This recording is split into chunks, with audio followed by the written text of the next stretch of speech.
Range VR police ఇన్స్పెక్టర్ల సేవలను వారి నెలవారీ వేతనాలు భత్యాలను చెల్లించకుండా వినియోగించబడుతున్నది.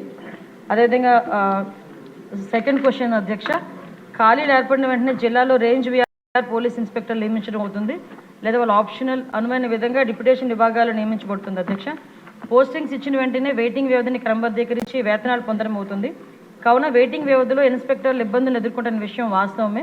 ఎందుకంటే వారు పోస్టింగ్స్ పొందిన తర్వాత వారు వేతనాలు అయితే పొందడం అవ్వాలి, కానీ లాస్ట్ 5 years కూడా వాళ్ళకి ఆ వేతనాలు ఇవ్వకుండా చాలా ఇబ్బందులు పెట్టిన పరిస్థితి కూడా వాస్తవం అధ్యక్ష. అదేవిధంగా మనకి థర్డ్ క్వశ్చన్కి అవునండి, 4 wheelers ఒక్కొక్కరికి కూడా ఒక్కొక్క నెలకి 120 లీటర్లు, 2 wheelersకి 25 లీటర్లు పెట్రోల్ అనేది ఇవ్వడం జరుగుతుంది, పెట్రోల్ డీజిల్ అనేది ఇవ్వడం జరుగుతుంది. ఇది సహజంగా సరిపోదు. కావున శాంతి భద్రతలు డ్యూటీలు, విఐపీ డ్యూటీలు వంటి క్షేత్రస్థాయి డ్యూటీలు నిర్వహించేటప్పుడు అధికారులు అనేక ఇబ్బందులు ఎదుర్కొంటున్న విషయం కూడా వాస్తవం అధ్యక్ష. దీనికి కూడా ఇప్పుడు నెలకి 300 లీటర్లు 2 wheelersకి అయితే 50 లీటర్లు చేయడానికి కూడా ఒక ప్రపోజల్ అయితే ఉంది. దానికి కూడా కార్యరూపంలో దారుస్తాం అధ్యక్ష.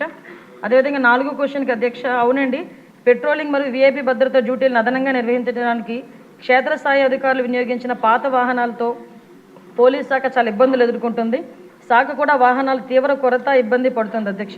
ఎందుకంటే దీనికి 2014లోనే 2018లోని టీడీపీ గవర్నమెంట్ అధికారులు ఉన్నప్పుడు మాత్రమే సుమారుగా 150 కోట్లు, 2014లో 100 కోట్లు, 2018లో 50 కోట్ల రూపాయలు వెహికల్స్కి శాంక్షన్ చేయడం జరిగింది, వెహికల్స్ కొనడం జరిగింది. 2021లో 17 కోట్లు పోలీస్ శాఖకి నూతనంగా వాహనాల గురించి వాహనాలు అయితే కొన్నారు, కానీ దానికి బిల్స్ కూడా పేమెంట్ చేయకపోవడం వల్ల ఏపీ పోలీస్ని లాస్ట్ గవర్నమెంట్లో మహీంద్రా వాళ్ళు బ్లాక్ లిస్ట్లో పెట్టుకున్నారు అధ్యక్ష. అది చాలా సిగ్గుచేటు అన్నమాట. అది బ్లాక్ లిస్ట్లో పోలీస్ డిపార్ట్మెంట్ పెట్టుకొని ఈ రోజుకి కూడా కోర్టులో వాళ్ళు వేసుకుంటే, మొన్న ఈ గవర్నమెంట్ వచ్చిన తర్వాత 13 కోట్ల రూపాయలు దానికి వెహికల్స్ కూడా చెల్లించడం జరిగింది అధ్యక్ష. ఇప్పుడైతే సుమారుగా దగ్గర మనకున్న వెహికల్స్ 8,000 వెహికల్స్లో దగ్గర 50% వరకు కూడా అవన్నీ కూడా స్క్రాప్కి ఇవ్వాల్సిన పరిస్థితి ఉంది అధ్యక్ష. వాహనాలు అయితే ఉన్నాయి అధ్యక్ష, కొరత ఉంది అధ్యక్ష. 2023-24లో 1,567 వాహనాలను ఇదివరకే స్క్రాప్ చేయడం జరిగింది అధ్యక్ష. ఇప్పుడు 2,605 వాహనాలు స్క్రాపింగ్ సిద్ధంగా ఉన్నాయి అధ్యక్ష. నూతన వాహనాలు కొనుగోలు, ప్రస్తుత వాహనాల మరమ్మతుల కోసం బడ్జెట్ కేటాయింపు నిమిత్తం అభ్యర్థనతో సమస్యలను ప్రభుత్వ దృష్టికి తేవడం అయింది అధ్యక్ష. అదేవిధంగా నెక్స్ట్ క్వశ్చన్ అధ్యక్ష, అవునండి, పోలీస్ సిబ్బంది కొరత అయితే ఉంది అధ్యక్ష.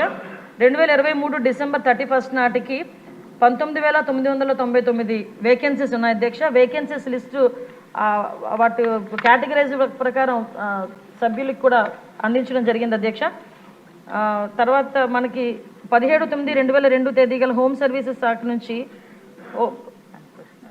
కొంతమందిని, అంటే తర్వాత క్వశ్చన్కి అధ్యక్ష ఈ ప్రమోషన్స్ గురించి అడిగారు అధ్యక్ష.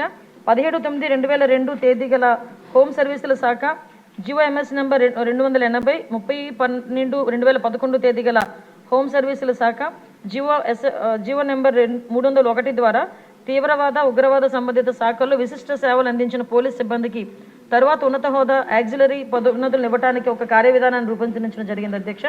మార్గదర్శకాల ప్రకారం దిగువ పేర్కొన్న విధి విధానాలు నిర్వర్తించి అటు వ్యక్తులకు మాత్రమే యూనిట్ అధికారులు సిఫార్సు చేయాల్సి ఉంటుంది. అభ్యర్థి ఆమోదిత ప్రొఫెషనరీ అయి ఉండాలి. తీవ్రవాద వ్యతిరేక, ఉగ్రవాద వ్యతిరేక కార్యకలాపాలు విశిష్ట సేవలు అందించి ఉండాలి.